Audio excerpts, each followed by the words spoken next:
Okay, so I just got this package from Thailand. As we were leaving the house, a post office was dropping it off at the mailbox. And so now that I'm waiting for my friend at the store as I'm giving him the ride, I will finish opening this. I already opened some of it, the package obviously, because it's so heavily taped. Very common with Asian packages to be about 30 rolls of packaging tape. And then I already cut the tape on this little knockoff Tupperware container. Because it's always tape, just like I said.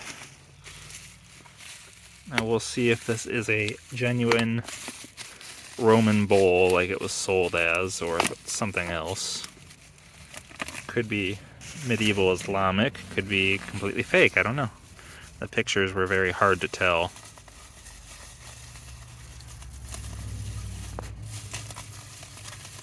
Uh-oh. That never sounds good.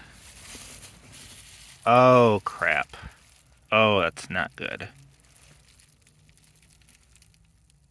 Well, I have to stop the video now to take pictures to show that it did not arrive intact before I finish unwrapping. Oh well.